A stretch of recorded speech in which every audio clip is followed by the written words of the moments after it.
ঘটনাটি হচ্ছে আপনাদের একটি নামের সাথে মনে হয় আপনারা সবাই না হলেও বেশ কিছু মানুষ পরিচিত আছেন। ফাতেমা নামে একটি নাম। এই মেয়েটি আমার আম্মার সাথে জেলেও ছিলেন। যেহেতু আম্মা অসুস্থ ছিলেন, ও অনেক বছর ধরে আছে, আমাদের পরিবারের একজন সদস্য হয়ে গিয়েছে সে।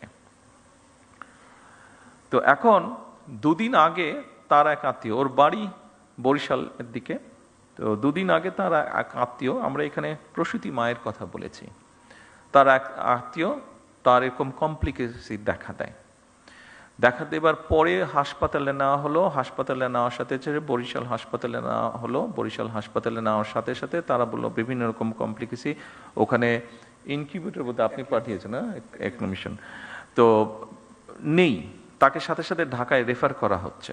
বাংলাদেশের প্রথম 5D AI ইনভার্টার যুক্ত সর্বোচ্চ বিদ্যুৎ সাশ্রয়ী যমুনা এয়ার কন্ডিশন।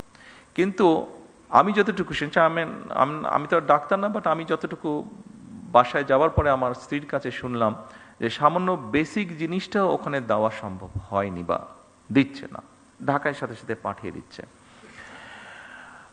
কিন্তু ফাতেমা স্বাভাবিকভাবে আমার ওয়াইফকে বলেছে, উনিও দু একজনের সাথে কথা বলেছেন, সেই জন্য ফাতেমা সেই আত্মীয় খুব স্বাভাবিকভাবে বেটার চিকিৎসা পেয়ে গিয়েছে।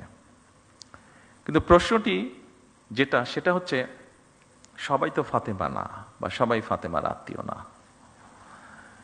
ফাতেমার আত্মীয় হয়তো সে যেহেতু ফাতেমা ছিল, সেই জন্য আমার স্ত্রী ঘটনাটি জানতে পেরেছে, স্বাভাবিকভাবে উনি টেক কেয়ার করেছেন।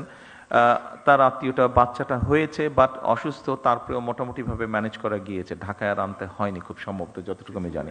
আর সামহাও মিনিস্টার সাহেবও জানার পরে উনিও কিছুটা ইন্টারফেয়ার করেছেন, ফলে এখান থেকে সাথে সাথে একটা মেশিন বোধহয় ছিল না, মেশিনটা বোধহয় পাঠানো হয়েছে, ফলে ওর আত্মীয়র বদলতে অনেকগুলো শিশু এখন সেই সুবিধাটা পাবে, অনেকগুলো শিশু সেই কষ্ট থেকে বা সেই সমস্যা থেকে, সেই বিপদ থেকে বেঁচে যাবে।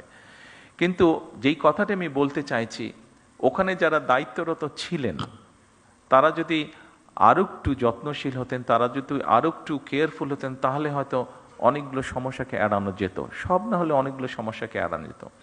আপনাদের কাছে আমার অনুরোধ থাকবে, এই দেশের একজন নাগরিক হিসাবে আমাদেরকে সাহায্য করুন, সরকারকে সাহায্য করুন, যেন আমরা কাউকে ফাতেমার আত্মীয় হওয়ার প্রয়োজন হবে না। যে কোনো মানুষ যাতে মিনিমাম হলেও চিকিৎসা সুবিধা দিতে পারেন। আর আপনাদের যে সমস্যাগুলো আছে, আপনাদের কাজ করতে গিয়ে যে সমস্যাগুলো আছে, আপনারা এখানে উল্লেখ করেছেন, সেই সমস্যাগুলো একবারে আমাদের পক্ষে সমাধান করা সম্ভব না, এটি আপনারাও বুঝতে পারেন। তবে প্রথম যেই সমস্যাটির আপনারা কথা বলেছেন, নিরাপত্তা আপনাদের একটি বিষয়, যেটিতে প্রথমেই আপনারা হাততালি দিয়েছেন, আমি জিজ্ঞেস করলাম যে ওটাতে আপনারা হাততালি দেন, খুব সম্ভবত 3 নম্বর পয়েন্ট ছিল বোধহয় ওটা।